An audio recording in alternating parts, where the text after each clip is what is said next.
Jimmy Neesham, welcome to Between Two Beers. Happy to be here. How you going?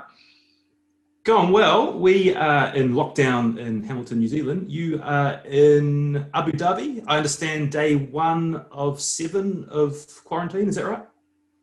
Yeah. Just got here early this morning. So, yeah, I've actually had a good couple of months in England out of lockdown, which is, I suppose, the exception to the rule for me in the last couple of years. So, yeah, pretty fresh, ready to go, ready to get back into. I think we've got another 3 months now in lockdown before getting back in New Zealand a couple of weeks before Christmas. 7 days. You got any plans to fill the time? What are you thinking? Well, they've given me an exercise cycle and some dumbbells and stuff in here, and I've got a bit of a balcony out the front, so I'll probably drag the bike out there and try and acclimatise a little bit over the 7 days. I think it's 42 degrees at the moment, so certainly not the same as it was in Essex in London for the last couple of months. So yeah, I'll get out there and get a bit of a sweat on and just try and sort of prepare as well as I can for hitting the training camp, I suppose, in 6 days' time. Yeah, toasty one. The way we do things at Between Two Beers, we like to say how we know the guests. So Shay, how do you know Jimmy Neesham? First time to speak to you. You've popped up on my Twitter feed over the past few years sporadically.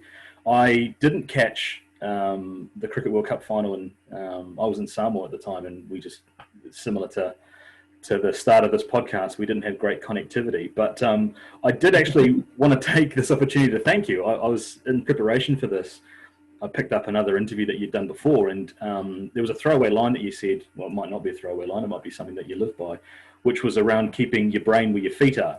And as we are back here in New Zealand in level 4, I kind of found myself earlier in the week just drifting off and thinking about things that I couldn't control, family up in Auckland, locations of interest, all that sort of thing. And it's funny the things that kind of resonate with you. So thanks for that little tip. I'm sure through the process of this podcast, there might be a few other tips that other listeners can take away. But that's my connection. Stevie, you're probably a little bit more closely connected with Jimmy. Yeah, first time talking face to face, but Jimmy probably doesn't remember this, but I hosted him in a live chat the Herald did back in 2014. But more recently, he's been writing columns for the Herald. So my job as the premium sports editor is we look for people of profile who have good insight.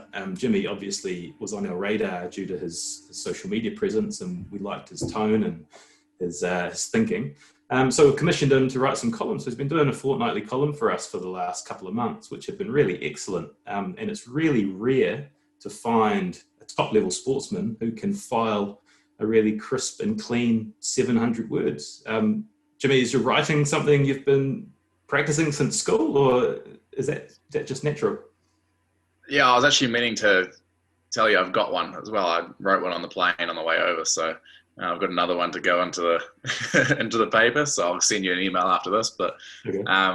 No, I suppose, yeah, I don't know. It's just always been something that's sort of come reasonably easy to me. I think my old man sort of always forced me to, go into speech competitions and all that kind of thing, when I was at school. So I think it's sort of fed quite nicely into being a professional cricketer. And obviously you're doing interviews and stuff all the time around the world, and sort of being able to come up with, reasonably eloquent sentences is pretty important in that kind of respect. So I think you just kind of practice it day to day and do it a lot. And it's sort of something I want to get into post cricket as well, is into that media landscape, and whether that's radio or TV or print, that remains to be seen. But certainly that's the direction I want to go in. So I thought it was a good opportunity to get some practice in. Worst thing that can happen is you find out you're not very good at it, and then you can sort of tick that off and try something else. So hopefully you guys are happy and I can keep going.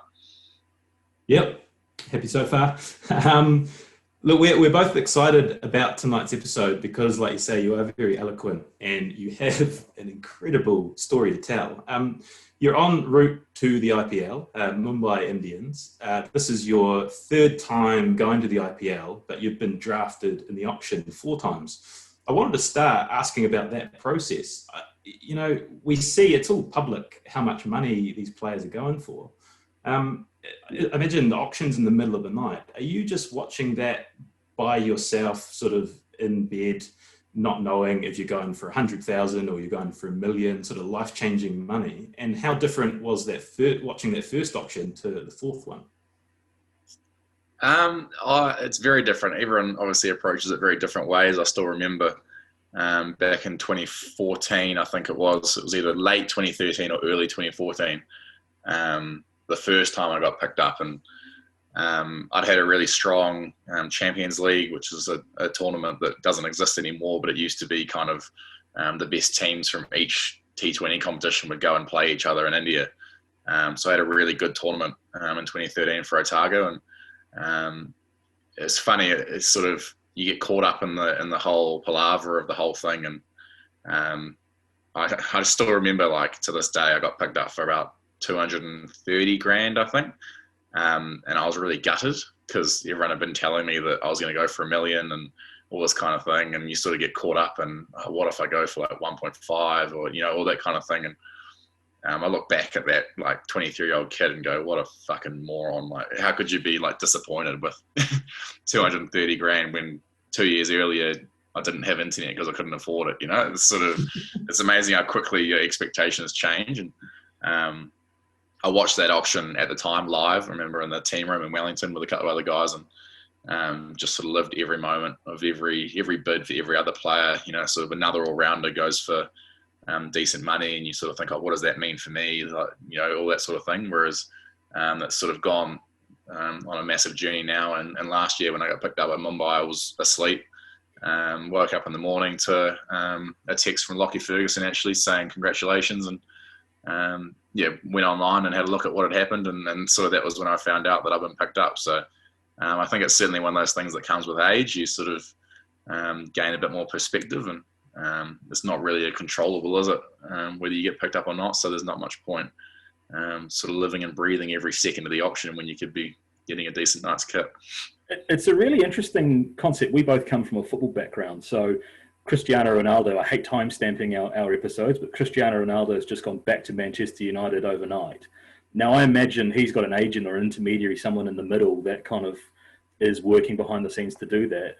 But listening to what you're saying, it's not the same with the IPL. You basically just, your name goes forward, and then is it the franchises that kind of do the cattle trading between them?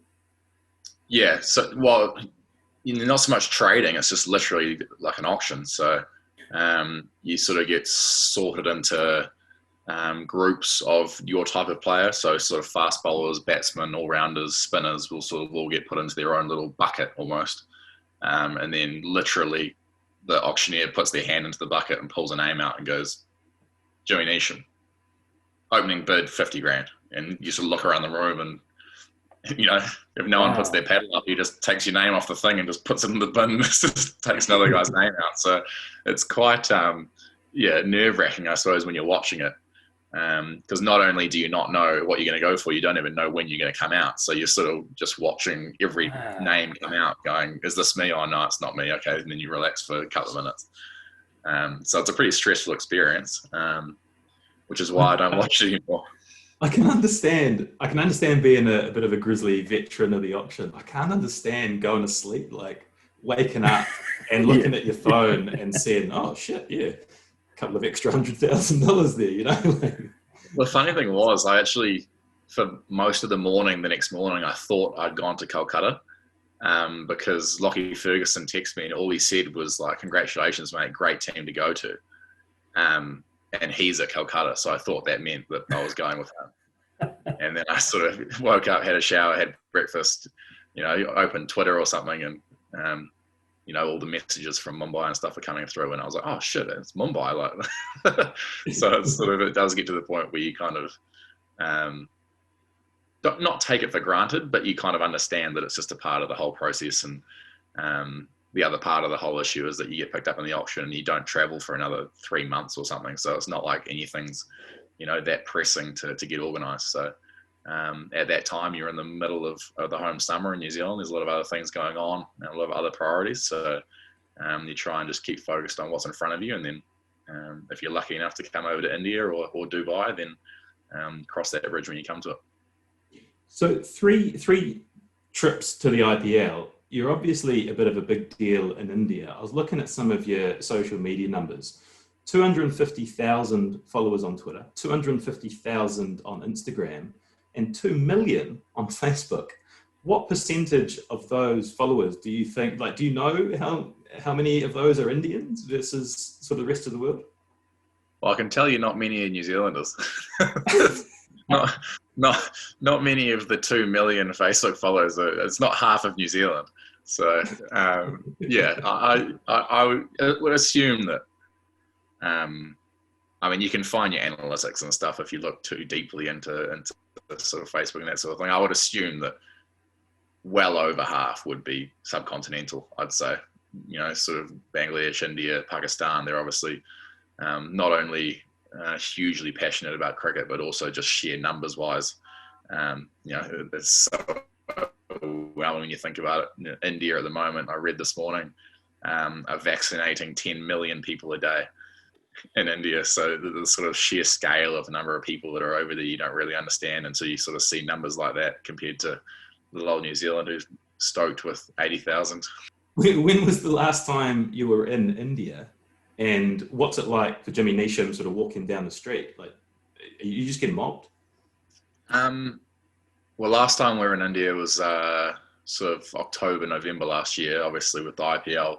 But it was all in the bubble and, you know, you don't see anyone. I remember way back in 2014 when I went to Delhi that first year, me and Ross Taylor were in the same team and we'd been touring, I can't remember where we'd been, but we'd had to go straight to IPL and we got there a little bit earlier than everyone else. So we were there about sort of 4 or 5 days before everyone else. Back in the days when you didn't have to do a quarantine, you just got off the plane and sort of went into the team room and I just said, here, let's kill some time. Let's go grab a coffee. And he sort of looked at me and he was like, I'm not sure about that. And I was like, oh, come on, mate. Like, we'll go on the road, grab a coffee, kill a couple of hours. And he was like, oh, okay, yeah, sure. And we went down the road to this mall and there was like a Costa or, you know, something like that in there. And I walked in and sat down, he had 2 flat whites. And we were sitting there and I remember our coffees had just arrived. And he looked over my shoulder and he was like, we had finished these coffees pretty quickly. And I sort of looked over, I was like, what do you mean? And there were these 2 blokes in this like department store, 2 little Indian fellas.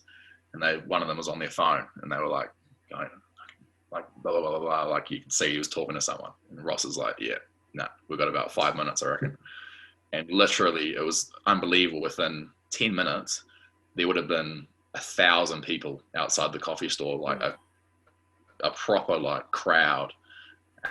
And we had to ask the people behind the coffee store to call the security at the mall. And they sort of came down to the coffee store and they kind of almost like stood either side of the door and sort of pushed people apart. And we literally ran through the gap and like ran out the door into this cab and just like jumped in the back and went like to the whatever hotel we were staying at. And the cab kind of took off.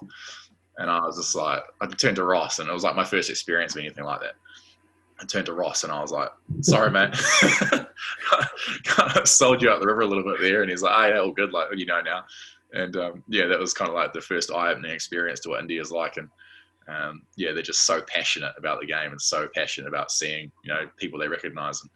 And it's one of the things I love about being a New Zealander is that you come back in New Zealand, you sit and have a coffee on the side of the road. And so the most you ever get is, you know, maybe a kid will come up and ask for a photo or something, you know, once every couple of days. And you can sort of just be normal, which is sort of what we all think we are in New Zealand, I think. So the way we do things here is we like to canvass your former teammates, friends, schoolmates to get a little bit of insight into Jimmy Neesham, the character. We happen to stumble across former All-White Tim Myers, who we both know very well, who's given us a few bits and pieces. I asked, you know, what was Jimmy like at school as a young player, as a young man? And he said, Jimmy was and still is a confident, quick-witted and outspoken character who is easy to get along with and arguably easy to not get along with too. He always meant well, though, and was just generally keen to have a laugh. Jimmy's personality was at times bordering on obsessive, but thanks to his desire to be the best at everything he did, he managed to channel this obsessive nature into his various sporting endeavours, and it's no surprise he ended up a successful pro sportsman. And he gave us an anecdote to sort of convey what he's saying. He said, when we flatted in Dunners, Jimmy was playing for the Otago Vaults. He said he hung out at our flat a lot and we had a dartboard there. And as an insight into his potentially obsessive nature, he would stand there for hours because he wanted to be able to throw 3 bullseyes in a row. And he went from average to being able to throw 3 bullseyes in a row upon request. It was ridiculous. And that's just a little insight into his obsessive behaviour resulting in perfection, probably why he got so good at cricket. So first of all, is Timmy's assessment accurate? And do you remember the darts and Dunners? I think it's fairly accurate, yeah. I actually had dinner 2 nights ago with one of the other guys that lived in that flat in London. And yeah, we talked about that flat a little bit. I remember being there one night and they were having a party at the flat and they were playing a drinking game where if you lost like 21 or something, you had to put your hand up on the dartboard and the rest of the guys got to throw 1 dart. And I was just like sitting there just going, oh my God, what am I doing here? I'm trying to be a professional athlete and this is what I'm doing. I said, sorry lads, I think I'm actually going to pass on the putting my hand on the dartboard thing if that's all right with everyone. And they were like, yeah, fair enough. Yeah, no, he's a good man to me. I haven't actually talked to him in a long time. But yeah, he was obviously extremely talented as well. There was sort of a group of guys at Grammar at that time who were all pretty talented sportsmen.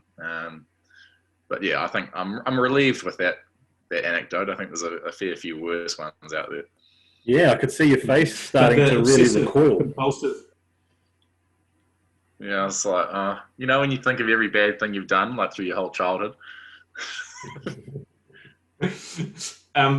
Specifically the darts, though, is that a little glimpse into your character, that you've gone from someone who's pretty average to a guy that can get 3 bullseyes through just repetitively trying and determined to be able to do it?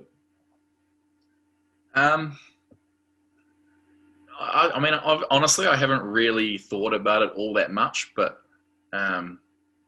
yeah, I suppose it is a bit of a personality trait of mine. I suppose to always want to win, to always want to be better at things. We were playing cards the other day with the Welsh Fire guys, and we were playing nominations. And we were at the coffee shop for a couple of hours, and a couple of rounds of coffees and everything. And the game that we were playing, it was just whoever came last had to pay for the coffees, so there was no benefit for coming first. And the way the game ended up washing up was that me and another guy were tied for first. And he was just like, right, let's go. And I was like, what do you mean, let's go? We've got to find out who wins. And he was like, what do you mean who wins? Like, it doesn't matter who wins. Like, Jake's paying for the coffees. Like, neither of us have to do anything. I was like, no, we got to find out who wins. And he sort of looked at me and he was like, what's wrong with this guy? And I didn't really think about it at the time, but I was like, you got to find out who wins, because isn't that the whole point of the game? But yeah, now that you sort of mention it, there's a few little things like that. But I think you find a lot of athletes are like that. I think it's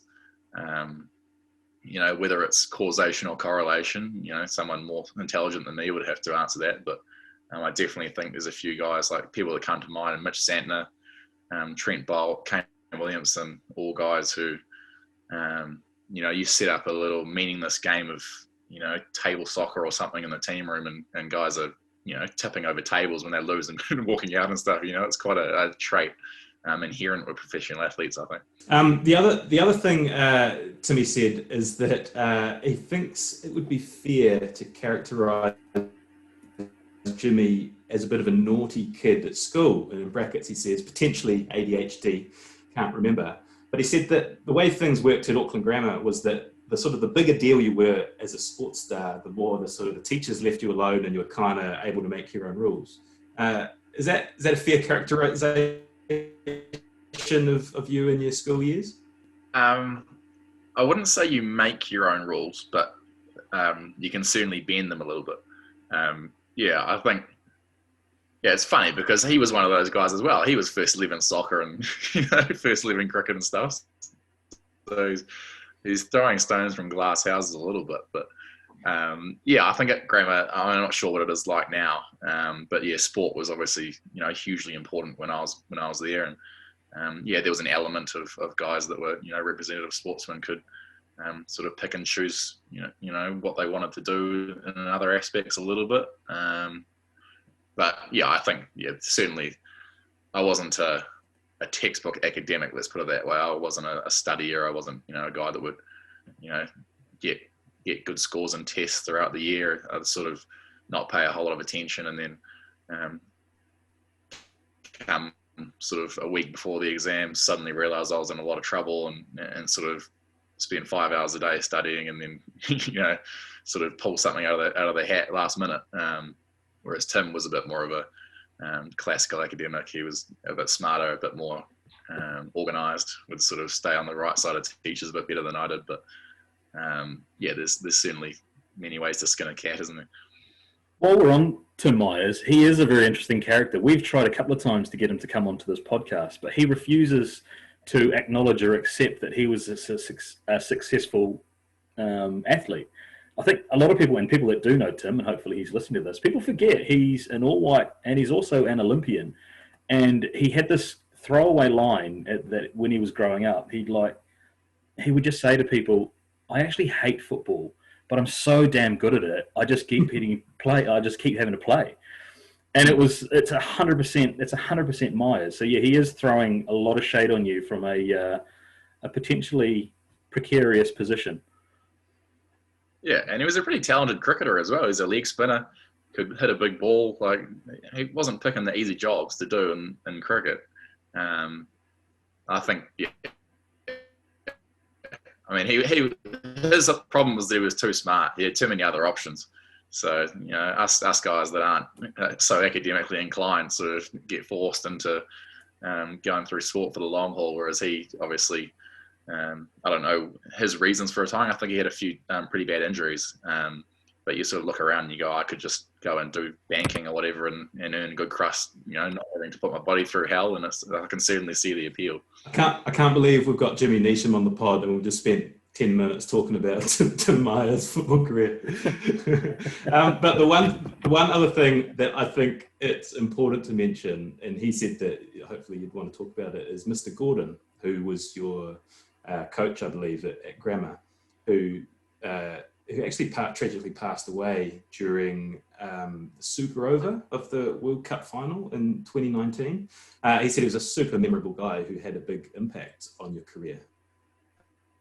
What do you remember from Mr. Gordon? Yeah, it was a bad day, the old Super Over final day. Yeah, Gordo was unique, I think it would be fair to say. I think he was,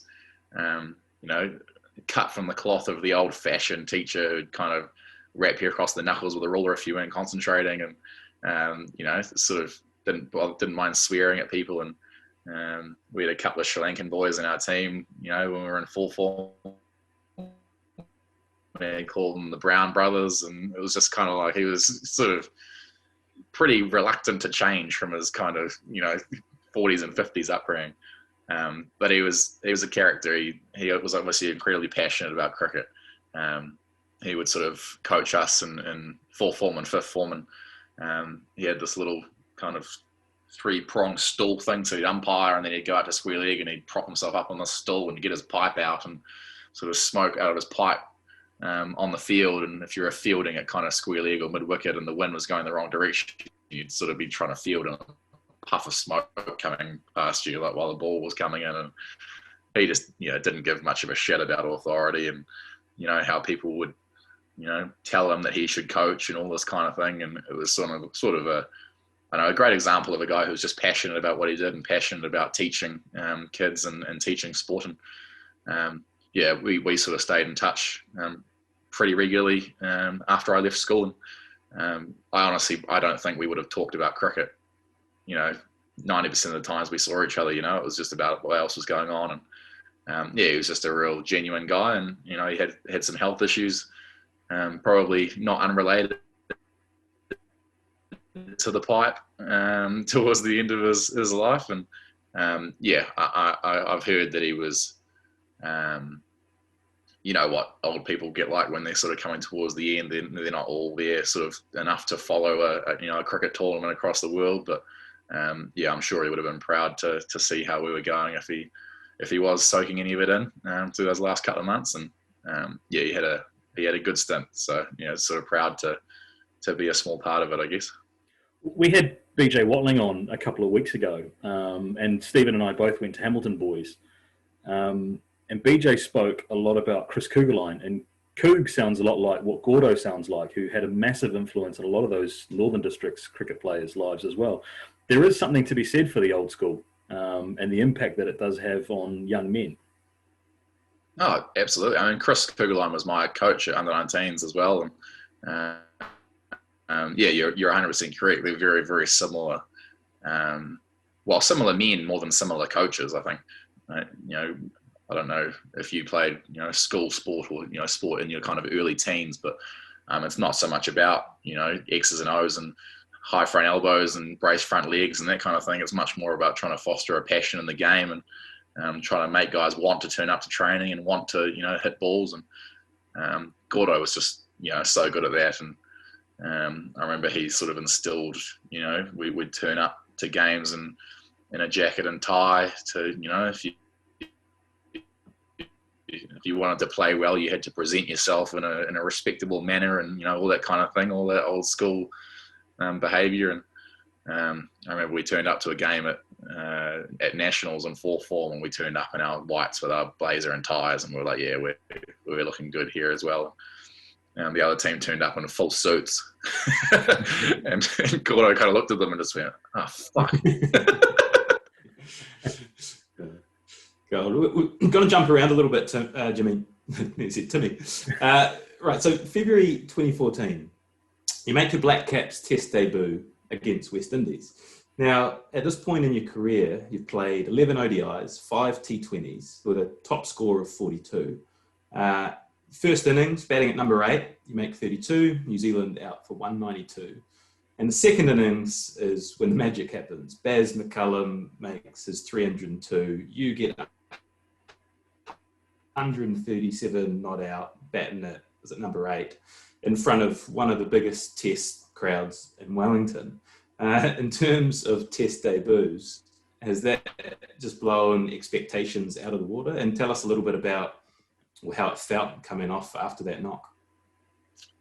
Yeah, I mean, I think first of all at the time, it was probably to put a bit of context in it, I didn't really see myself as a Red Bull cricketer. I'd obviously played for New Zealand already in both shorter formats, and that was about I think 5 or 6 days after that auction where I got picked up in the IPL for the first time. So I was sort of there was a bit of a whirlwind, sort of focused on that, and it was the second test of the series, and I wasn't even in the squad for the first test.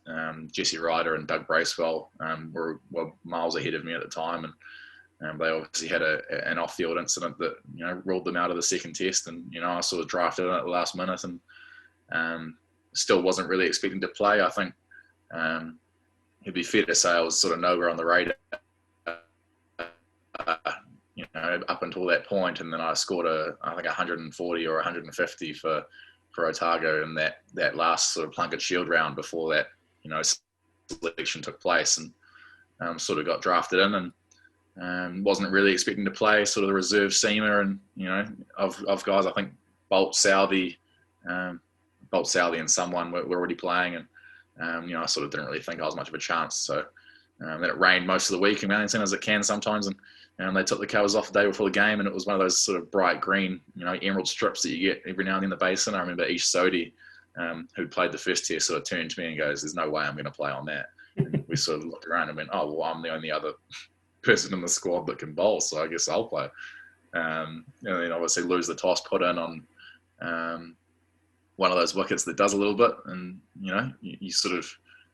I was ironically almost more proud of the first things where you sort of come in a dire situation and get 30 odd, when it's zipping around versus coming in.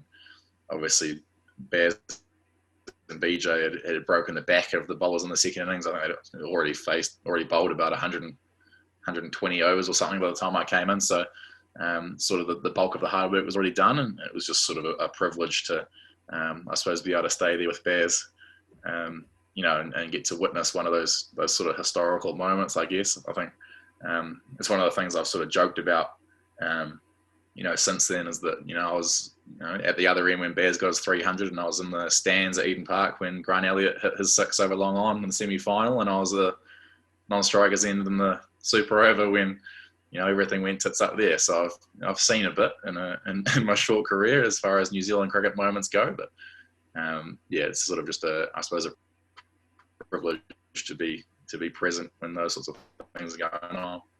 Yes, it's not a bad hat trick of events to be part of.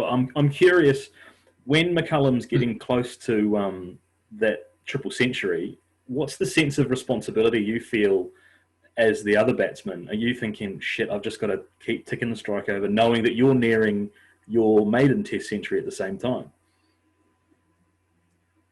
Well, I think it was kind of a unique situation where, I mean, when I came out, but the game was still kind of up for grabs a little bit. I think we were ahead, but we weren't ahead by much. We might have been ahead by, you know, 50 or 100 or something. So if we did get bowled out reasonably quickly, then they would have chased it down and sort of won the Test. So at that point, it was much more still about what the team needed and you know, how many runs we needed to be safe and that sort of thing. And you're sort of having those conversations between overs with Baz, and then we sort of got into a rhythm, and so I have a sort of thing where I quite like batting with small right-handers, because I think as a tall left-hander, if you can sort of rotate the strike a lot, I think it's really hard to bowl to. You know, bowlers find it hard to get into a rhythm of bowling the same lengths and that kind of thing. So, you know, for us, it's just about doing our own things. And the best thing about when you're batting with a guy on 300 is that, you know, you only have one slip in a gully, and everyone, you know, you got a couple of guys on the boundary and that kind of thing. So you can kind of just knock it around.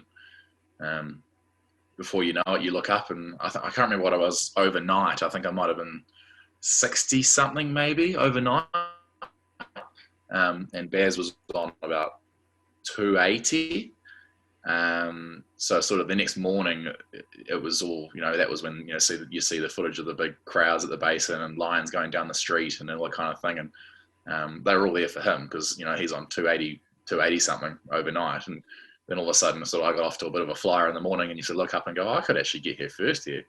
And yeah, got there, got the 100, got it out of the way as the little entree. And then I think Baz got his 300, and, you know, an over and a half later. So it was perfect, because it would have been a big anticlimax if he'd got his 300 first, and then I got my 100 and over later, and the whole crowd had already left and all gone back to work. So no, it was good. It was good timing. Give us a little insight into the Jimmy Neesham brain at this point. You've just scored a century on Test debut, walking off 137 not out. At that point, are you feeling incredibly satisfied with what you've done? Are you thinking this is what I was made to do? This is the start of my career. I've really made it here. Or yeah, how are you feeling? Well, I think first of all, I walked off and we actually had a chance to win the game still. You know, there was sort of 2.5 sessions left. You know, Indian guys had been in the field for 160 overs or whatever it was, maybe even more. And yeah, it would have been well more. So you're sort of thinking, if we can get a couple of quick wickets here before lunch and have them, you know, 2 or 3 down at lunch, then we've actually got a chance to, you know, it would have, you know, potentially been one of the best Test victories of all time. You know, I think Boult nicked someone off early, and then Virat Kohli came out and Boult nicked him off as well. Big edge, big cover drive early, massive noise. You know, one of those nicks where you don't have an appeal, you just celebrate, and whoever the umpire was gave it not out. This was back in the days when India was still refusing to use DRS, so we didn't have that. And yeah, Kohli went on to get 100, you know, on the 5th day, and they batted out a draw. And you sort of look back at that game and go, geez, if, you know, the umpire didn't have earplugs in, then, you know, what could have been? Could we have had them 3 down at lunch and, you know, all of a sudden gone on to just rock and roll them in the 3rd session for the greatest Test win of all time? But, you know, it's sort of one of those what ifs, and you can't get too hung up on that kind of thing. But yeah, I mean, at that point, you're still thinking about the team and the game, and then sort of it's after the game, you know, over the next few days, you kind of think about it. But, you know, as I mentioned before, there's always something around the corner, and I was straight after the IPL, you know, 3 or 4 days later, and that was another sort of new experience. was excited by, so you don't sort of have much time to, dwell and think about, what's happening with your career or anything like that. Yeah, it's what an incredible time for you in your career, though. Test century on debut, IPL, and then in your next test away in Kingston against West Indies, you score another century, 107. And so you end up, just to put a bit of a wider scope on things, you ended up playing 12 tests, never scoring another ton. But do you think you appreciated at that time how incredible these achievements were, how well you were doing? To be honest, it's going to sound weird, but I went out in the third test in Trinidad and didn't get runs. And I remember sitting in the change room after I got out the second innings going, you've just fucked up a chance to be the first person ever to get 300s in your first 3 tests. So like that was kind of the attitude I had at the time, was not like, this is so unbelievable, like what you're achieving. It was like, why can't I be, the best in the world? So the expectations were so high. And I sort of look back and I go, it's like a weird thing. Like I honestly can't even tell you how I brought up the 100 in Jamaica. I remember the lasting memory of that innings was that I didn't think I batted that well. And it was sort of one of those weird things where at the time, looking back now, it was like so unhealthy to have that kind of attitude to, how you're playing. But because I'd been on that upward trajectory for that kind of 6 months, it's kind of got to the point where it was like anything less than perfection is unacceptable. And it's sort of, if you get 100, but it's not a good 100, then, that's shit. It's kind of, and then, you sort of go on to the next year. So I messed up a chance to get another 100 in Barbados, and the next test I got run out for 70. And it was sort of like, and I got caught cover playing a shit shot for like 50 something in the second inning. So it was like, I'd sort of, my attitude was that I'd fucked up 3 times in a row. I got 100, no score, 50-50. And I was going, what are you doing? Which is kind of bizarre when you think about it, but it's funny, you don't really know what's going on in athletes' minds, I guess, when you sort of not talking to them. One of the incredible things I find, particularly with cricketers, is the attention to detail and recollection that they have about dismissals. Like, I don't know how many innings you've probably played in your life, but the fact that you can pull something out of the memory bank from 7 years ago, what shot it was, how I got out. Do you have a memory of every dismissal? I think significant ones. Like you kind of, I can remember that second test in Trinidad, first innings nicked off to Cahill at first slip, second innings caught in Boult, and Beam. Next game, Barbados, dropped at the point, batting with Mark Craig. We kind of looked up, had a bit of a hesitation, point through it. Suleiman Beam was non-strikers in, dropped it onto the stumps, went upstairs, was run out by about that much. Second innings, Jerome Taylor around the wicket, through the covers, caught cover. It's sort of like, I don't know, you just kind of, there's those moments that you kind of stick with you a little bit. But no, I don't think, Glenn McGrath's famous for, you sort of go, what was test wicket number 311? And he goes, Andrew Strauss nicked off the first slip. And it's sort of like, you don't have that kind of memory. But if you go back to tests and you think about it, I think, most of them you do remember, at least maybe not the players specifically, but certainly like what happened.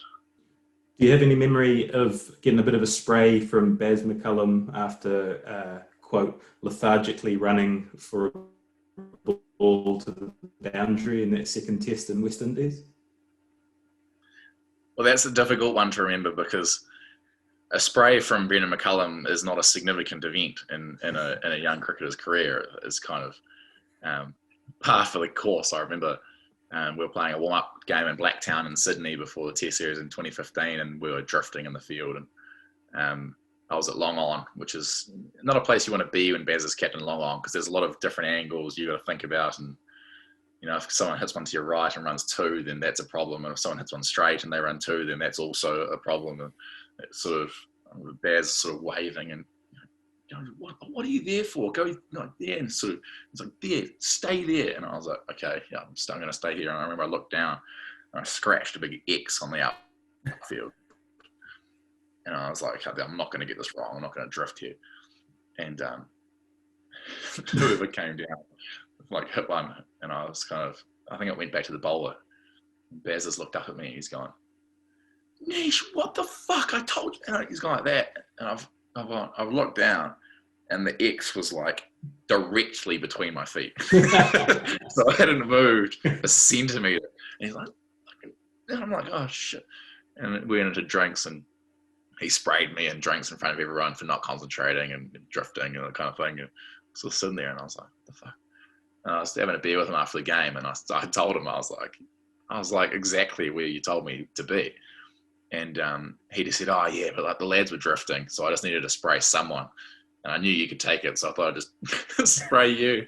And I was like, well, anyway, like a bit of a heads up at the time that's the strategy. So I don't spend the rest of the day stressing. But no, it was, yeah, me and Bears had a bit of a unique relationship like that. I think he knew I could take it, and sort of knew that I'd be in the wrong half the time anyway, so it sort of became a bit of a whipping boy. But it's good now. I'm 30 now, and I've got to the other end of my career, and now I'm spraying other guys for not concentrating when I'm playing. It's perfect. It's circular.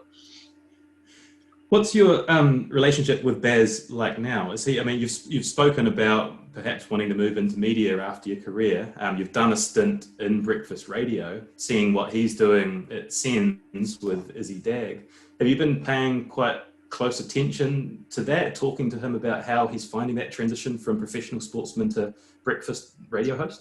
Yeah, we've talked a little bit. I think me and Brendan are similar personalities, I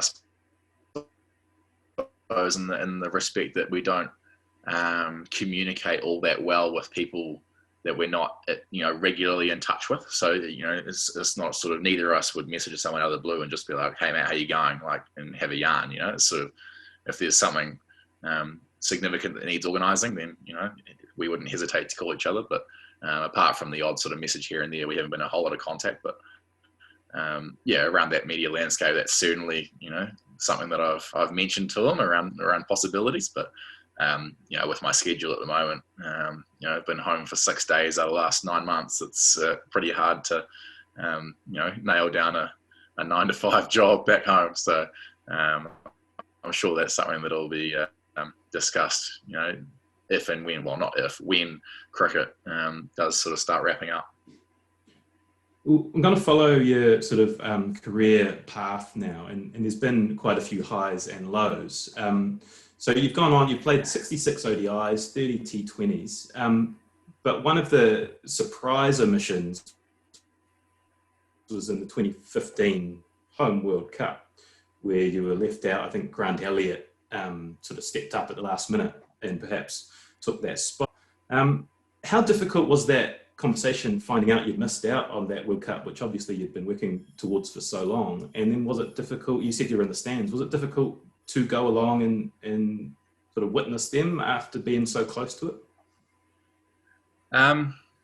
Look, I think probably the hardest thing about the missing out thing was the timing. Was we'd just in Sri Lanka in a test at the Basin. I've been battling a little for form, in the 6 months or so beforehand. I had a reasonably bad back injury that I was kind of nursing through just to try and get to the World Cup. So I was sort of, I was down a little bit on pace when I was bowling. I was sort of in a fair bit of pain sort of day to day. But sort of in the back of my mind, I just had, I've just got to get to this World Cup. And then, after the World Cup, I can, have a scan and, go under the knife or whatever I need to do. But, I wasn't willing to give up that chance of playing a World Cup, just because you can't, bowl through a bit of pain. So I was sort of managing things day to day. We played the test in the Basin, beat Sri Lanka. We're in the changing room after the game, having a couple of beers, and Hess kind of goes, oh, can I have a word? And sort of pulled me out of the changing room and sort of gave me the news that I wasn't in the squad. And it was sort of obviously devastating, but you sort of, like, I didn't feel like I could really, mope around about it. The guys had just won a test and everyone's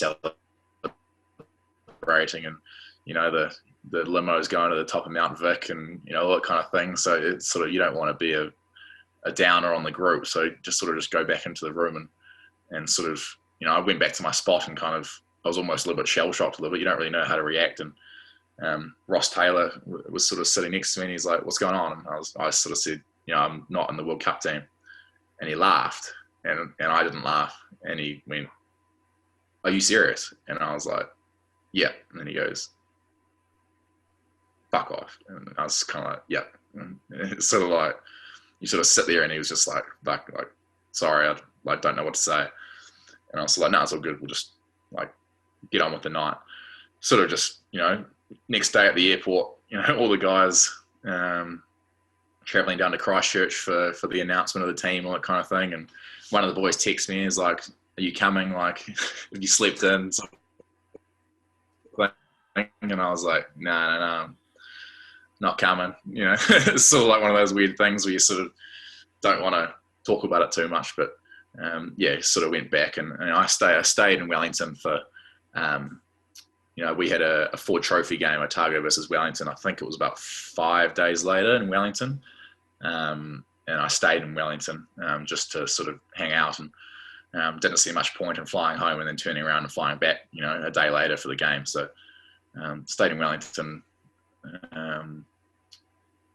went out in the game against Wellington, 5 days later, and was bowling well. About 5 overs in, just felt my back explode, and I was like, "This is bad." And it was, the injury that we've been managing for a couple of months had just basically given up. And went in, saw the physio, and he's just like, "Nah, you're fucked." Went and got a scan, L4 stress fracture, which was not good. And then sort of had, 6-8 months of rehab. And so during the World Cup, everyone, it was, the time of our lives and all that kind of thing. And the whole country's sort of, in behind the group, and they're obviously doing amazingly well. And I was sort of at home lying on the couch. If I went for a walk, I couldn't stand up for, the next morning and all that kind of thing. And it was, pretty depressing to be a part of. And then, I was sort of glad that I kind of managed to pull myself out of it a little bit to go along to the semi-final and have a watch. And obviously I was in a reasonably poor headspace at the time, but it was something that was worth celebrating, and it was something I'm glad that I kind of manned up and went and had a look at, because I think I probably would have regretted it if I'd said no and sort of stayed at home just to try and sort of avoid those kind of feelings, I guess. One of the things, and you've done it here, and I want to loop back into it, is athletes that kind of downplay the discomfort that they have in their everyday lives when they're managing an injury. I've heard you describe elsewhere just how much pain you were in. Can you go into kind of some of that without too much detail, but just how difficult it is, particularly in a sport like cricket, where you are bending the back to kind of get the ball from one end to the other as quick as you can?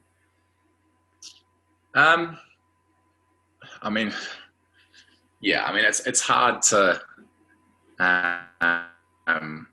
sort of describe the reality without sort of coming across as a whinger and that kind of thing. But I think, I do remember one specific moment in Dubai. We were playing Pakistan in a one-day series, and my arm went off in the morning, and I physically couldn't sit up, and I basically rolled out of bed and sort of rolled my knees off the bed onto the floor, and I crawled to the bathroom and sort of reached up and grabbed the shower tap and turned it on, and then just crawled into the shower. And I was on my hands and knees in the shower, in the morning, and just sort of going, "No, I can't do this again." And then you sort of slowly the water kind of, loosens your back up a little bit, and you manage to stand up, and then you go into your bath bag and get your painkillers out and take sort of 3 or 4 of them, and, head downstairs, get the physio to kind of loosen you up and that kind of thing. And you sort of just find a way to get the job done. I think, Brendan was, a huge example to all of us young players coming through when I was in my early 20s, and he dealt with a lot of the very similar issues, towards the back end of his career with his body and his back. And, it was a sort of, not a mantra, but it was always one of the things he taught guys, is that you just man up and get on with it. And, if you can't do it, just let me know you can't do it and you can go home. But if you're going to stay here and do the job, then, do the job. And, that's sort of one of those things. And I think realistically, I think it was probably a good decision, that Hess went for Grunter over me for the World Cup, because my body was just, giving up, and, I wasn't putting the performances on the field that warranted a selection in the squad. And, his hands were tied at that point. I wasn't doing the job, and Grant was always playing extremely well in domestic cricket, and, I don't begrudge him for that decision. Do I wish it was different? Yeah, I wish it was different, but, it's in the past now. And, obviously, that kind of pain sort of fuels you for the foreseeable future. And if I'd played the 2015 World Cup, I might not have played the 29 World Cup. It's hard to know, how history would have shaken up. So certainly no regrets from that perspective. I promise we are going to get to some good times, but I think it's really a depressing episode, so far. No, it's good. It's good, and it's really important. And what we're about to talk about next, I think, will be very important for people who are listening, who are going through a tough time, because it's been documented that you wanted to walk away from the game and retire in 2017, perhaps in conjunction with the injuries or a loss of form or whatever it was. And like I said, we will get through to where you are now, and you're absolutely thriving and flourishing in the prime of your career. But can you talk through, it probably links on to that 2015 situation, why you decided to retire, and sort of who talked you out of it, and how that all played out? Yeah, it was kind of, so obviously I had the disappointment of the 2015 World Cup, and then it was damn near 12 months of rehab, off the back. I remember I came back for a test series in Australia in November and played the first Brisbane test, and it flared up again. Had to go fly home again, see specialists, talk about surgery, all that kind of thing. And I think it was probably February before I was, properly playing back at my full potential again. And, I sort of got back in the New Zealand team, got picked again for a couple of tours, again, had a few hits and misses, and eventually got dropped again. And I remember, being told to go back to domestic cricket and being told to dominate domestic cricket and show that you're better than that level, show that you're scoring 100 every third innings, you're taking fifers, all that kind of thing. And, it's something I've learned about myself since, is that's a really unhealthy place for me to be in as an athlete.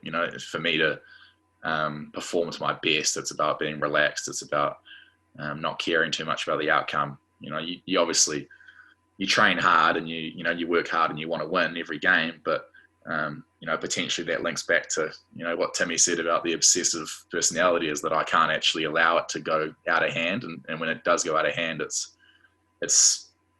standing awake at 3 a.m. in front of the mirror, practicing your pre-ball, and it's getting 2 hours of sleep a night because you're thinking about what bowlers are going to do, and it goes too far. And I think that was the kind of space that I got into during that period, was that I'd bat for hours in the nets, hours, and not be happy at any point. Hit 7 or 8 cover drives straight out of the middle, and then outside half chunk one, and turn around and smash my stumps over because I was so frustrated that I was playing. Just to the next level. And I remember an incident playing for Otago, and I was in the nets, and a guy was flicking to me with the dog stick that they use to give throwdowns, and I was smashing him all over the place, and I walked out after the net, and he said to me, he's like, "Fuck, that's a solid net." And I remember walking off going, "Yeah, but you're a shit flicker."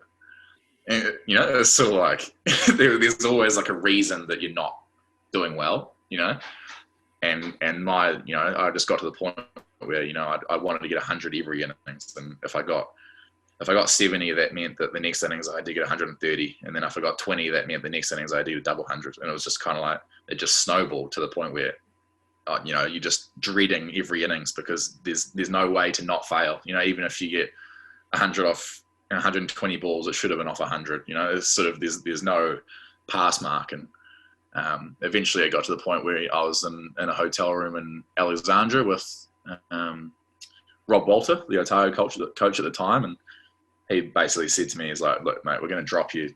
You know, it's just, you know, you need to, you know, find out what's going on and sort of, you know, fix it basically. And it was just the most relieving moment of my career.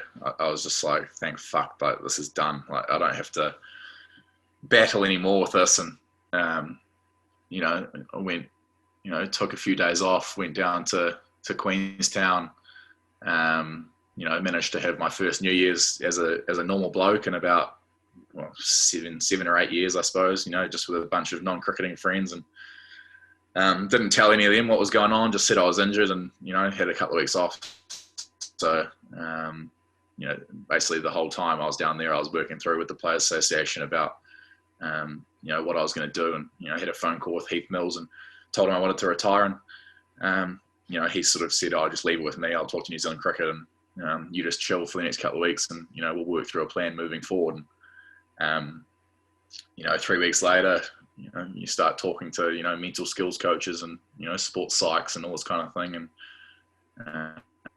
you know, got out in the media what was going on, and you sort of trying to stay in your own little bubble at home, trying to hide away. And it basically got to the point where New Zealand Cricket told me that either, you know, I go back and start playing again or they're going to stop paying me. And I didn't want to at the time, but, you know, I knew in the back of my mind, you know, it was only about a month to go until the end of the season, and then there was no, you know, domestic cricket obviously until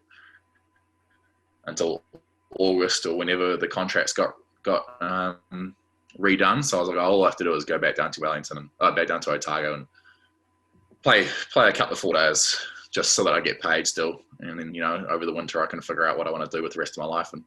And yeah, it was, I suppose, a little bit of a watershed moment because I went down to Otago and I actually played really well. Didn't train as much, didn't care as much. You know, all of a sudden it sort of started to become easy again. And I still ended the season thinking that I was retiring. But there was, I suppose, that little glimmer of hope in the back of my mind somewhere that there'd be some potential. And obviously it did end up sort of turning around a little bit. I told you, thank you for sharing that, by the way. That was great. And like I said, I'm sure that will help out a lot of people who are struggling with their careers or lives or whatever it is. But you talk about coming back with a bang. First ODI back after this, 47 not out from 13 balls against Sri Lanka at Mount Maunganui. 6, 6, 6, 6, 2 no balls, 6, 1. 34 run over. How sweet did that feel after what you've just described? Yeah, I mean, it was, yeah, just another one of those days, I guess, that, you know, that's what frustrates you so much, I guess, when you're going badly, is that you know that's in there somewhere. You know, it's sort of like if you're just not very good, you know, like I'm not very good at golf. And like, I mean, it frustrates me a little bit, but I know I'm just not very good. You know, it's sort of like, it is what it is. Whereas if I had the ability to play like Tiger and, you know, every now and then, you know, you saw glimpses of it, but then you were shit the rest of the year. Like that's when it gets frustrating and sort of, and that was what I was going through. You know, obviously went to Wellington, and I mean, that New Year's Day thing is obviously, you know, it's the comeback or whatever, my first game back for New Zealand, but that was actually a long time coming. You know, it was sort of, it was moving to Wellington. It was, you know, having that new outlook on life and being a bit more relaxed and, you know, going out and just enjoying the game again. And I remember going out and, you know, Malinga was bowling from one end and I think he was bowling the 48th or 49th or something. It was the back end of the innings. And I talked to Gary Stead and I was like, do you want me to, you know, see Malinga out and go the other end? And he just said, nah, just slog. And I was like, sweet, I can do that. And so I went out and yeah, you know, you sort of, when you have that simplistic kind of outlook, I guess, you can just see the ball and hit the ball and not stress too much. And it was very similar, you know, to an innings I played in Dunedin against Australia last year, under Steady as well. It was a very similar message. And I think for me, yeah, it's just about that simplicity and going out and and just playing my game. And I think that's the thing. It is. I mean, without wanting to sound arrogant, when things are going well, it is easy. You go out and the ball's in slow motion, and you don't really even sort of think about what's going on, and then you look up and you've got 30 or 15 or something, and you walk off. Whereas when things are going badly and it's hard, everything speeds up, the ball's quicker, the ball's doing more off the deck, you're worried about your score, and it's just sort of all kind of compounds on itself. So it was certainly a bit of a lesson. And then, obviously that was the start of, a pretty good run. Before we get to that good run, you've identified a lot of kind of things along that journey. Do you now see yourself in other players and try and advise that stuff? And the second part to that question is, do players who know your story seek you out for advice on how to deal with some of those situations? Look, I try not to meddle too much in other people's, mental states. It's very hard to know what guys are going through just through, sort of seeing them externally. And, only if it gets to a very, very obvious point, and it's sort of probably only happened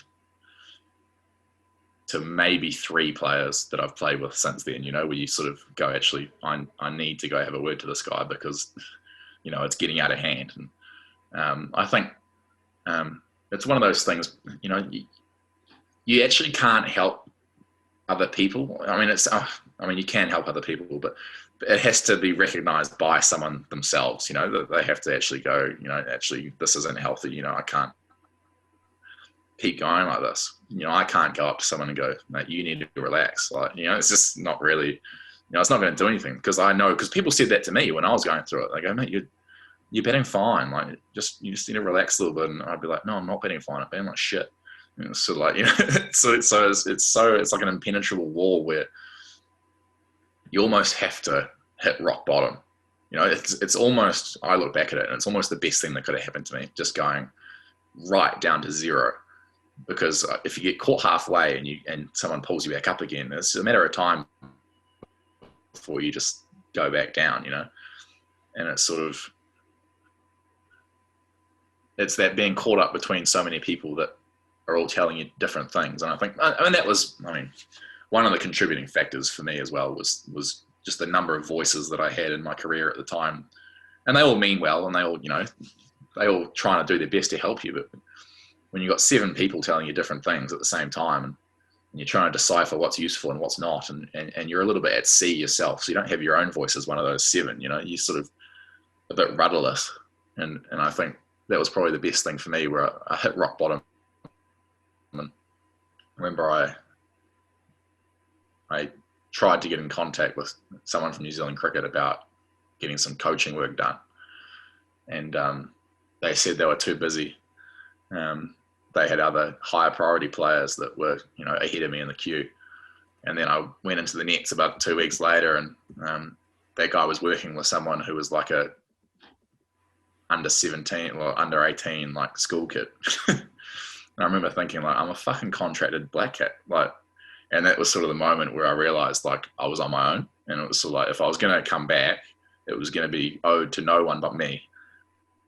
And so now that it's sort of, you make your way back, you don't feel like you owe anyone anything. And if people, try and tell you on Twitter something, or, coach tells you something or whatever, like, you obviously listen and you sort of take it on board. But at the end of the day, it's your career, and, these people aren't going to pay your mortgage if the advice they give you doesn't work. It's up to you at the end of the day. So that probably feeds back into it not trying to interfere with other people, all that much. I think it's a team game, but, at the end of the day, it's an individual pursuit. So you don't want to be, meddling too much, unless people come to you and ask, in which case I'm more than happy to share my experiences, just like I am today, I suppose. It's so true what you say about voices. Like someone like myself who sometimes just feels like the weight of the world, or kind of things get on top of them. And it is like, you've got 10 different voices saying 10 different things, and you're kind of sitting there going, fuck, well, which one do I listen to? I've tried that, didn't work. Tried this, didn't work. And you're right. It is at that point where you feel like, oh, fuck, there's only me here who can resolve this, and I know what's going to make me feel kind of better and my way out of it. So you do eventually end up listening to that little voice inside your head that goes, stop playing, stop what you're doing, quit the job, do whatever. Yeah. And I think the cricket's even worse, I think, because the game is so random where you get so many false positives. Like you in the nets and someone goes, oh, you should try this. And you sort of try it and you hit 2 balls out of the middle and you go, that's genius, that's worked. And then you latch onto that as like, oh, that's what I was doing wrong. My hands weren't high enough or whatever. And then you walk out the next day and you nick off first ball and you go, what the fuck? And then you go back into the nets and all of a sudden it's not working anymore and you're hitting the ball like shit again. And then someone else goes, oh, your weight's not like forward enough. And then you go, okay, I'll get my weight forward. And then you hit the ball well again. And it's sort of like, so you're always up and down the whole time going, oh, that's what's happened. Like, oh, that's a good little thing to remember. I'll remember that. But then your results are so random at the same time that it just tricks you into thinking things are working when they're not. And sometimes tricking you into thinking things aren't working when they are. And it's sort of like, at the end of the day, there's fundamentals of the game that you have to follow, obviously. But I mean, when you look at the top 5 test batsmen in the world all bat completely differently to each other, you know? So there's no kind of quick fix of, oh, do this and you'll be good, you know? It's just about being true to yourself, knowing what your game is about. And I think that's something I completely lost through that period was actually knowing what kind of player I was. I was kind of just the amalgamation of 8 different blokes who were telling me what to do. And, you know, you sort of go out to the crease and you fucking kneel down and stretch your hammies because that's what Ross Taylor does. And you think, oh, well, if it works for him, it must work for me. And it's sort of, you know, you just become this kind of pseudonym of everyone around you. And it's sort of, and you're never going to succeed because eventually you're going to have a lean trot and you just have no faith in it because it's not yours. You know, it's just something you've stolen off someone else. So you've talked about being at 0, absolute bottom of the trough. Pretty incredible to go from there to the absolute peak in 2019. Now, I've seen you tweet out about how you can't go a day without thinking about that World Cup final. So bear in mind, I am about to ask you about that World Cup final, but do you hate talking about it, or is it okay? Bearing in mind, I'm going to ask you about this afterwards. Look, I think you can't hate it because you're not going to escape it. You know, it's sort of, I've come to terms with the fact now that it will follow me until I die. You know, it's sort of, there literally, and I mean this in the most literal sense possible, there has not been a single day that someone hasn't asked me about it in some capacity since it happened. And it's now been almost 2.5 years. You know, it's sort of, you know, whether it's on social media or someone in the hotel or, you know, someone you pass by on the street or, you know, whatever, you know, an interview or, you know, someone gets in contact saying they're doing a documentary or, you know, something. It's every day, it's relentless. So if you hate it, geez, you're going to have a tough life. Like, just trying to run away from it every day. Like, it's sort of, we've had a bit of a joke with the Essex boys, you know, in this, because one of the boys said something about it the first day I was there when I first introduced myself to everyone. And they go, do you hear about that a lot? Do people ask you about it a lot? And I was like, we're going to be hanging out a lot over the next couple of months. I'll tell you every time someone brings it up. So it was like, we'd be at a cafe and, you know, someone would be like, come over, can I have a photo? And I'd be like, yeah, sure. And they'd be like, oh, that's super over 6. And I'd be like, Paulie! Just like, and it's just like every day. And all these people are going, why is this guy like shouting out in the cafe to like one of the lads? And it was literally, it became a joke because they'll just be like, another one, you know, walking down the street at midnight, you know, outside a bar. Oh, where's your World Cup winners medal? Like all this kind of thing. And you're just like, boy, another one. So I've been thinking about this a lot since you agreed to come on the podcast. And I think it's an incredible acknowledgement and achievement that you were chosen to go out and be in that super over. Of all the batsmen in New Zealand, 2 could get an incredibly stacked team. You were the one, along with Guptill, that were chosen to go in and win the game. But how did you decide who would face the first ball? Because I think you'd both made 19. I think Guppy might have even had the better figure. He was 19 off 18. you were 19 off 25. Was that a decision you guys made? Was that the coach? How did you come to it? It was, no, I mean, I said that I'd face.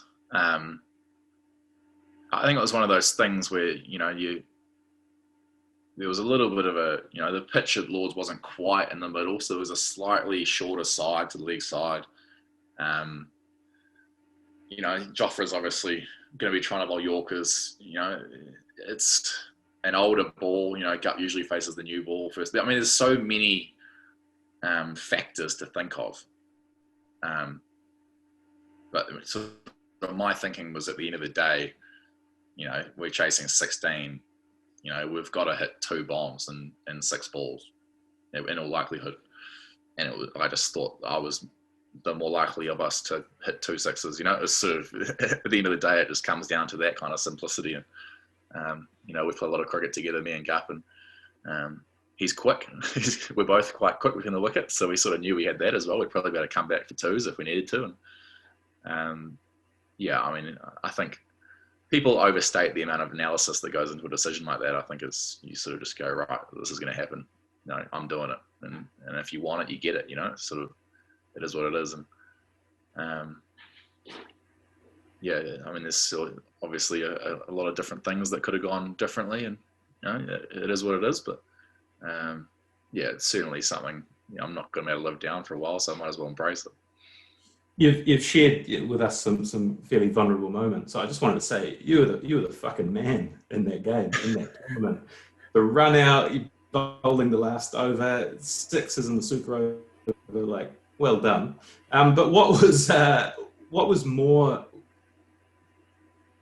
nerve-wracking, bowling that final over or coming out for the super over? Look, I mean, it's hard to sort of put into words, I guess, but I mean, nerves are kind of, like, pressure doesn't exist, right? It's not a real thing. It's just something in your brain.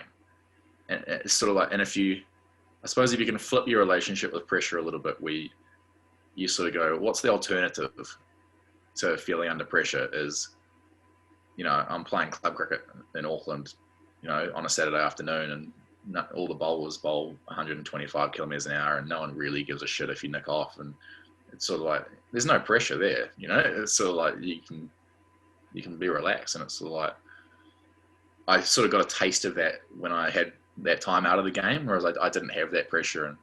And I was obviously watching Grant batting in the semi-final, and watching a lot of other guys do amazing things under pressure. And that was sort of it was really the reason I came back, was that I missed that kind of opportunity to do something great. And it's like, you can't actually have it both ways. You can't sit on your couch under no pressure and then wish that you were out on the field under pressure, and then when you're out on the field under pressure, wish you were back on the couch. Like, you gotta want one or the other, So like, if you can flip that relationship with pressure, where you go, and you start to feel it coming on, because everyone sort of has those visceral feelings of, shit, this is important. And then you go, okay, this is the reason I'm here, is I want to be involved in these situations where there's pressure. And if you can sort of flip your relationship with a little bit, where you go, you feel that coming on, and your first reaction is, oh, good, like, I've got a chance to do something important here. Then the pressure actually can kind of, build you up a little bit, and you get excited by it. And I think that the funny thing about pressure as well is that, like, Kobe Bryant shot no better percentage from the field during the last minute of a playoff game than he did at any other point in his career. But the fact was that because the pressure's on, other people shoot worse. That's the thing, So to be a really high performer under pressure, all you have to do is just stay the same. And it's sort of one of those things where I think people think they have to elevate somehow and become godly. But, at the end of the day, if you can just keep your mind and keep, focused on what the actual task at hand is, then more often than not, other guys just sort of start falling away.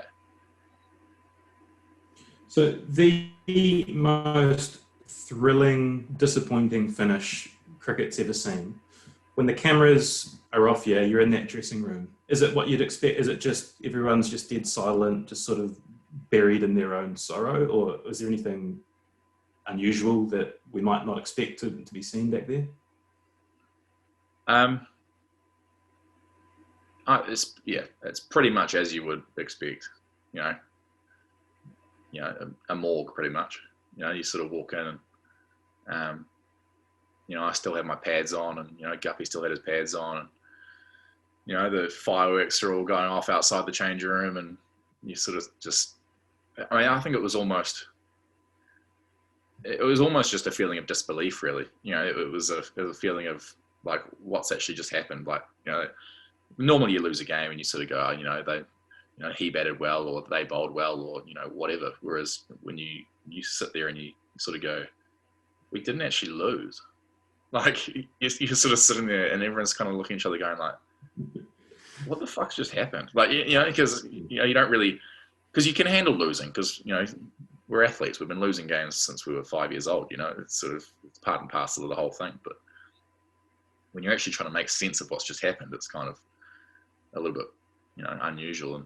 And I actually got pulled for the random drug test after the game. So I only had about 10 minutes in the change room with the lads, and then I had to go out with the fella with the clipboard and go down into the depths of Lords and take a piss with someone looking at my cock. And sort of, by the time I got back, the families and stuff were all out on the field, so the guys had kind of filtered down onto the field. So by the time I got back, the change room was actually empty.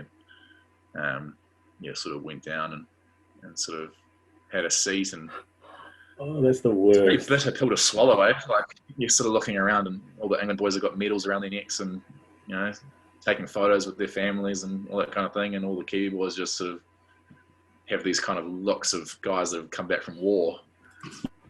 It takes a while to sort of swallow.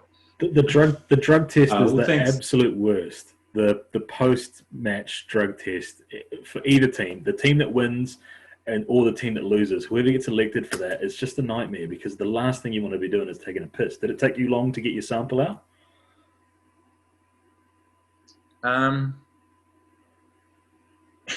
It didn't. I mean, I'm pretty used to it. I probably would have done 20 of them. But I remember we walked sort of through. You have to go through like a kind of public area to get to where the drug testing room was.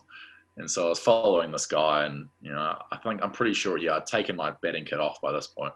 And I was sort of walking through, and he was kind of, it was almost like he thought I might punch him. It was sort of like he was really kind of like apologetic about everything, and kind of like he'd open the door and like let me go through, and then he'd kind of run past me and open the next door and all this kind of thing. And we were sitting at the desk, and he was filling the form out, and he was like, date of birth, ID number, license plate number, whatever, what supplements do you take, all that kind of thing. And I was kind of looking over his shoulder, and they were replaying the Super Over on the TV behind him.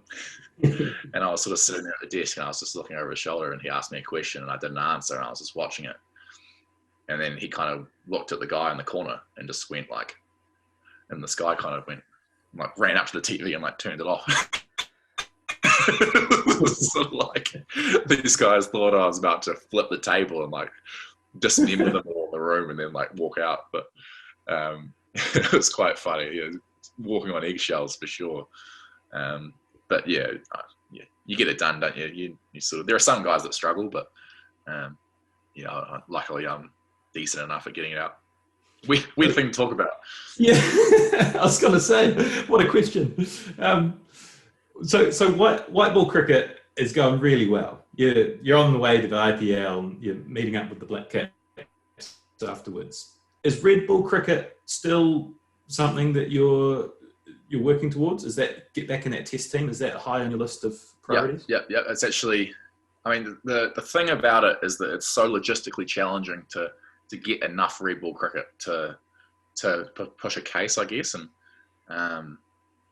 it's without going too deeply into plans that haven't eventuated yet. I mean, I'm currently in discussions about potentially missing the IPL next year to try and play county cricket, to try and get some 4-day cricket in, to at least get that base of playing long form cricket, to be able to push a case for the test team again. I think, like we talked about my test career, it's so long ago, I feel like I've evolved as a player and more importantly as a person so much since then. It would be a shame to look back,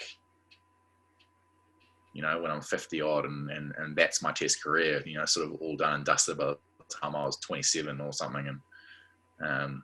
And then to have played until I was 35 without getting another chance, it seems like it'd be a shame. So it's certainly something I want to do, especially now there's the context of the World Test Championship and all that kind of thing. We've seen how much that's, impassioned, I guess, the cricket public again.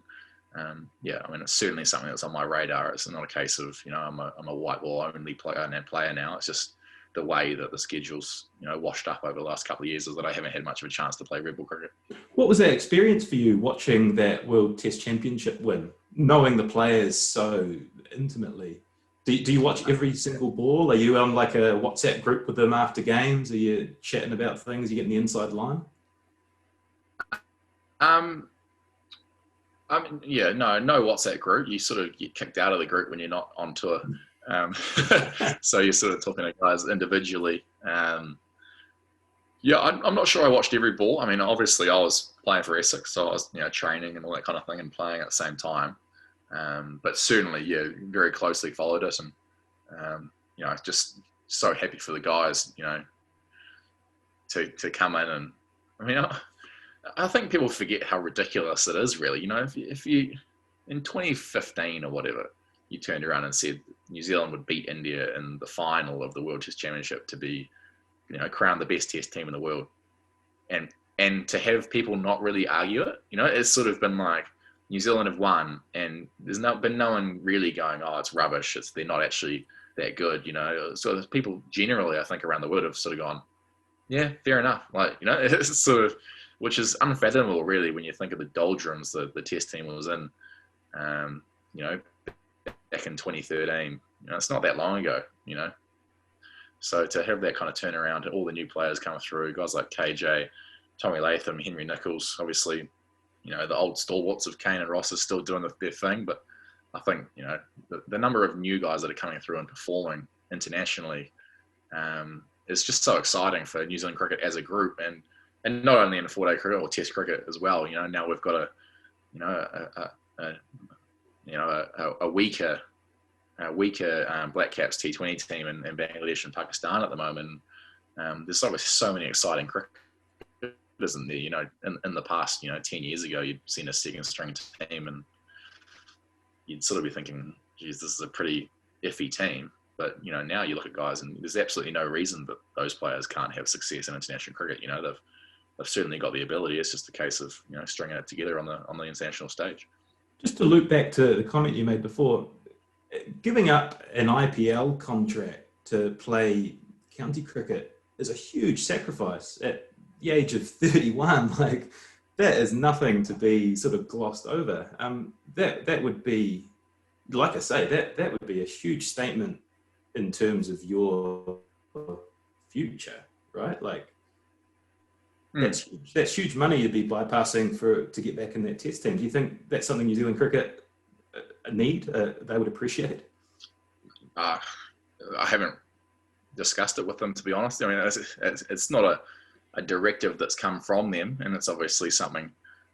There's a lot of water to go under the bridge yet. I mean, first of all, there has to be a county that wants me to play for them for a start. It's obviously the county cricket auctions. Important. Yeah, slightly different numbers, I think, going around in the county cricket. You have to come down from the lakhs and the crores and get down to kind of the rupees. I mean, it was discussions that I had in England before I left. Obviously, as I mentioned before, a lot of water to go under the bridge. But I mean, it would be a shame to not play Test cricket again. And, I'll obviously have those discussions with New Zealand cricket at some point over the next 6 months and sort of ask them if I was to get picked in the Test team again, is that something that I would have to do, is play more than 2 first-class games a year, because the reality is that's the most I can play at the moment if I'm playing in New Zealand. And if that's the message, then that's something I'll have to sit down and discuss with people close to me and make a call. But I mean, it's certainly something I'm open to, and we'll have to wait and see how this IPL goes. How things are going at the moment, because it could be a logistical, stupidity almost if it's going to be a ridiculous gap in money. But we'll have to see how it all washes up. Just to jump around a little bit, Jimmy, you did 2 years in Auckland cricket out of school and then sort of left. I think Finn Allen is the latest to have left Auckland cricket after a long line of players in between. Why do you think they do such a bad job of nurturing and keeping their talent?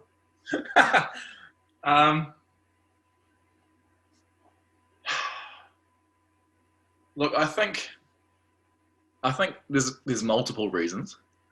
I think first of all, there's so many cricketers in Auckland, and so many quality cricketers that there's no sense of a need for loyalty to individual players. I think, Finn Allen comes in, and if he doesn't score runs in his first 4 or 5 games, then there's 3 other batsmen in club cricket who are decent enough. So we might as well give one of them a chance and see if they go well. You get to Dunedin, and I turned up in Dunedin, and I wasn't contracted, so I was just basically a club cricketer. And the coach just said, "Yeah, we'll have you in the squad from day one, and if someone goes down injured or you look good in the nets, then we'll bring you in." And it was sort of like, I kind of asked him, like, what about all the other guys, that have been down here? And he was like, I mean, without being disrespectful, obviously, he was saying, they don't have the depth of player, in Dunedin that they do in Auckland. And I think that's one of the reasons. I think the second reason is probably a little bit confirmation bias, where if you have the balls to move and you have the confidence to move, you've got some attributes that are going to make you a good cricketer in general. You've got belief in yourself, you've got confidence, you've got the guts to make a call when it's a tough call, because it is a tough call, moving away from home, moving away from your family to another part of the country. And it's not an easy decision, but it sort of shows a bit of desire, a bit of passion about, where you want to go. And, I turned up in Dunedin, I had my grandpa's car that he gave to me, and I had about $800, I think. And, so that's what I turned up with, so it's sort of like you either succeed or you don't eat, it's sort of like you give yourself a bit of an ultimatum of making it. Whereas if you stay at home and you live in your parents' basement and you're sort of not too stressed about whether you succeed or not, I think you're probably less likely to make that jump. So, I certainly encourage anyone that ever asks me about moving, and Finn was actually one of them. A couple of years ago, we had a discussion about whether he should move or not, and I always have the same answer. Like, if you don't go, you don't know. Like, you never know what you could make of your career. And I imagine Finn looks back at that night, and when he stormed into my bedroom and asked me at 3 o'clock in the morning if he should move or not, and and I said, "Can we talk about this in the morning?" And he said, "No, I really want to talk about it now." And I was like, "Okay." And I eventually told him that he should move. And certainly, I mean, look at him now. He's 100 last IPL playing for New Zealand. It's amazing how quickly things can turn. Yeah, well, people rave about the talent that comes through the Auckland Schools comp, but I'm wondering if it's actually a disadvantage. There's a pretty well-known anecdote that Tim Southey advised Kane Williamson against taking a scholarship offered by Kings, because he was playing a better standard of cricket in the Bay of Plenty with Tauranga boys. And you've got people like Ross Taylor, Will Young, Dan Vittori, BJ Watling. They've all credited playing as boys against men as reasons for their resilience. Would you agree with that? I mean, it's hard for me to make a judgment, really, isn't it? Because I haven't experienced the other side of the coin, and obviously they haven't experienced the other side of the coin. Apart from Tim, has probably had a bit of a foot in both camps, but certainly I think the higher standard you can play earlier, the better. But I mean, it's a bit of a chicken and egg scenario where Kane Kane could play against men when he was 15 because he was so much better than everyone else that it was ridiculous. Whereas, is it the playing against men that made him so good, or is it the fact that he was already way better than everyone else and he would have ended up good anyway? It's sort of hard to know. But I certainly think what you're presented with, you're always presented with enough challenges coming through, whether it's, under 19 national tournaments or World Cups or men's cricket or, whatever, club cricket in the UK. There's always enough challenges if you seek them out. I think it's more the seeking that matters. I think, guys that go overseas to play cricket in England when they're 18 and, have never cooked their own dinner before, and, they come back men 6 months later, they've had to figure things out themselves, figure out how to do their own washing, figure out how to lead a cricket team at 18 years old. You lose a game and you get 80 odd, and you go into the bar and some old fella tells you, "Oh, you've learnt your lesson though. Next week you get 100." And it's sort of like, well, everyone else got like 75 combined, but it's irrelevant. It's your fault. You're the pro. So you just learn about how to play cricket and how to live, and I think that obviously puts you in great stead, moving forward in a career where you might spend 7 months of the year away from home, or geez, if I got 5 months at home, that'd be unheard of. But it's certainly you need to develop quickly. Yeah, that's been great. Sorry, go ahead, Jay. Go on. I was going to say, let's talk about just the amount of time that you've spent away from home. I think you referenced earlier 6 days in the last 9 months at home, not back in New Zealand until just before Christmas. Have you got your MIQ place sorted? Let's not get into it. It's a subject of a few emails at the moment, but hopefully it will be sorted.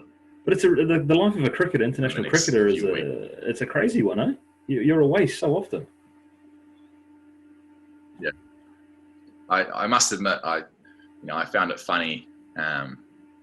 Not funny, but the other day when the All Blacks were talking about their tour and how they're going to have to go to Perth and then play 2 games in Melbourne and then come home and do the managed ISO, and they were talking about the challenges of such a long tour and that kind of thing, and I thought, Jesus, long tour. You're barely into the 3rd test if you're playing cricket. It's sort of like you can do I'm going to do for all intents and purposes 9 months on the bounce. It's just one of those things about cricket. If you want to make a decent living out of it, you just have to, take it on the chin and do what's required. And, I'm hugely cognizant of the fact that there's people around the world during COVID doing it a whole lot tougher than I am. You've got people that can't get home and, people stranded. And I mean, we've seen what's going on in Afghanistan and the sort of horrific things over there. So for me to, sit in a hotel room in a nice hotel and, say, oh, my life sucks because I have to be away from home so much. I think it's a little bit silly and, sort of one of those things. I think you can lose perspective a little bit as a sportsman because you have some really tough times. It's one of those weird things. It's hard to explain to people. It can be the most horrific lifestyle if things are going badly. But also there's a whole lot of great opportunities as well. And I think, yeah, you sort of use those things as perspective a little bit around what life is like. And at the end of the day, it's only for a finite amount of time. I'm starting to approach 31 quickly. As an all-rounder, 35 is a pretty good effort. So, 3 or 4 more years doing this, and then you sort of set yourself up a little bit moving forward. And that's the sort of thing you keep focusing on, I think. Last couple of bits and pieces from me. We spoke briefly at the start about your social media following. What does it actually mean to have that many followers? Like, are there sponsorship opportunities that come with it? Like having 250,000 people follow you on Twitter, does that benefit you in ways other than just more people cracking up at your trolls and your gags? It does. I mean, I think first of all, I don't do it, for that kind of outlet, I guess. It is something that's kind of come secondarily. First of all, I do it because I get really bored, when I'm on tour. And, I mean, this is a perfect example. I've got 6.5 days sitting in my room, I'll probably get on Twitter and throw a couple of bits of bait out and see what happens, and might entertain me for an hour, and then I'll turn it off and not look again. And it's just a way to fill the time. But yeah, I mean, it does present opportunities. I think you have to be quite careful around. I mean, without going into too much detail around your brand and things you want to associate yourself with, and how saturated you want to make your Instagram feed or whatever feed with ads and that kind of thing. Because I think at the end of the day, like, you have to keep mind of the fact that you're actually an athlete first and a representative of your country first, and anything else comes after that. I think you're getting into pretty fraught territory where you're becoming an influencer / athlete. And I think you can lose sight of what's actually important. And at the end of the day, my currency is runs and wickets. It's not interactions and shares and mentions and that kind of thing. So I obviously have an agent who comes to me with things every now and then, and if I think they work really well and I think they're quite easy, then I'll do them. But if there's not really a match there and it's just doing it because you want some money, I think I'll let most of those ones slide. Well, the podcast can certainly benefit with some of the subcontinent metrics, so we're hoping you can push this through those channels to your audiences. I'm doing that. I just realized I'm doing this for free. I could have charged per view or per listen. That would have been. Well, you wouldn't have made much. Us.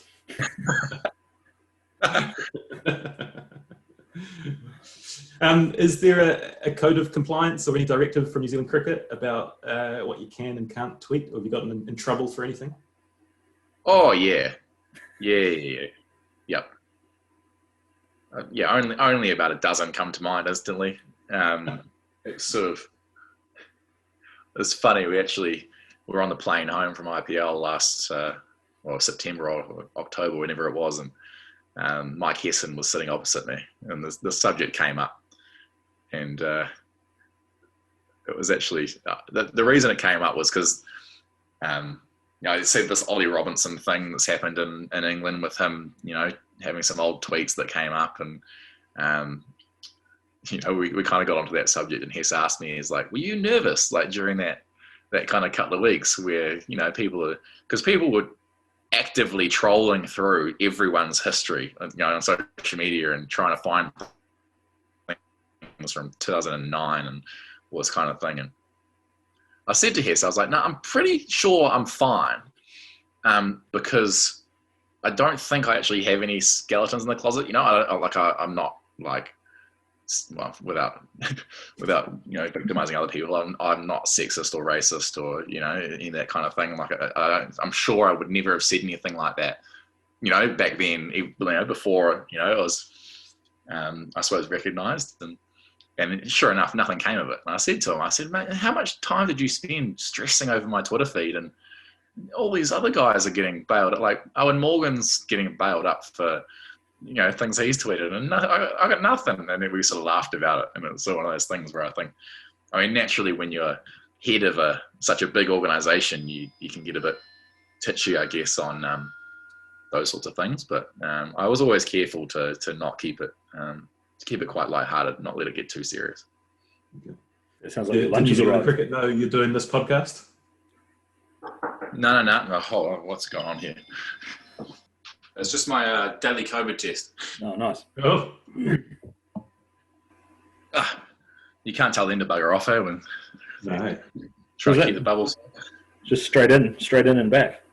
It's efficient over here, mate. Just knock on the door, guy there in his full PPE, shows you the vial and goes, is that you? And you go, yep. And he goes, bang up, puts it in, walks off. And that's you done for the morning. I think it's twice a day for the first week.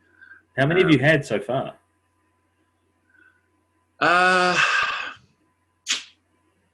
Must be close to 200. Wowee. Quite a lot. Yeah. But I mean, well over 100, like easily. Yeah, and I think probably close to 200, yeah. How much easier would saliva be?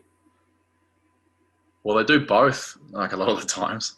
So I'm not sure what the schedule is this tournament. Last IPL, it was a fella sat outside the breakfast sort of hall at a table, and sort of come up and he'd go, I think he'd go one up the nose, one in the throat, and then another one up the nose. So they had 3, because there's obviously a percentage chance of a false negative or false positive, so they wanted to be sure. So yeah, you're doing 3 a morning, before breakfast every morning, and they chase you too. We had one of the mornings, me and Linny and Boulty were out surfing, and we looked back on the beach and the bloke was there in his PPE on the sand. Like, we came off and he's like, "You guys haven't done your test yet?" And we're like, "We're in the water, mate. Like, we haven't come to breakfast." And he's like, "No, you have to have it done by 9 a.m."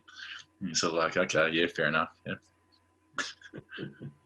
Crazy word. Jimmy, this has been so good. One last question from me. Did your parents own hammerheads in Auckland? And if so, did you eat there often? They did. Yeah, they did. I ate there every now and then. Sort of, they obviously both worked, late hours at a restaurant. So every now and then I'd sort of go home after school and, sort of sit and do my homework, in the back room or something somewhere and get something to eat. But I think they sold it. They might have sold it when I was sort of early 20s. So yeah, it's been a while since they had it. Why is that? Did you eat there every now and then? No, I just had a suggestion that it was part of your past. You might have eaten there a lot during your... Didn't really go anywhere, did it? Years. No, I didn't really go. Some of them don't. Some of them just go down like lead balloons. Yeah, I've had my fair share, don't worry. I do remember though, it's not a bad story, as I waited tables there. The Black Caps had their going away dinner there for the 2003 World Cup. And I was there busking tables or whatever, collecting the plates and everything. And saw, I think Baz was there, Flem, can't remember exactly who was sort of involved in the team, but Dan was there. I remember seeing him. So it's sort of one of those funny things where you sort of, obviously none of them would remember me from that night, but I was sort of there in awe at my heroes, and then 6 or 7 years later playing with them, it's obviously pretty cool. And it's one of those stories that you see a lot. Nathan Smith was a ball kid for the Boult when I was playing, and then all of a sudden you're playing against him a few years later. I think it's one of those cool things where you don't know it's happening at the time. You see these kids and they obviously want an autograph or something, but you never know who you might have steaming in at you in 6 years' time. Always treat them with respect, I say, because you don't want them to hate you in case they end up growing up bowling 150. It's like a podcast question. You never know where it's going to end up, and we've got the payoff then. Bloody good. There you go. Hey, Shay, any last words? I just want to thank you for your openness and your honesty around some particularly difficult things to probably talk about, but I think they're important. That the more they get talked about, the more they get normalized. So everybody goes through struggles at different stages, some just more public than others. So thank you very much for that. No worries. Cheers, Jimmy. Thanks for your time. Cool. Thanks, guys.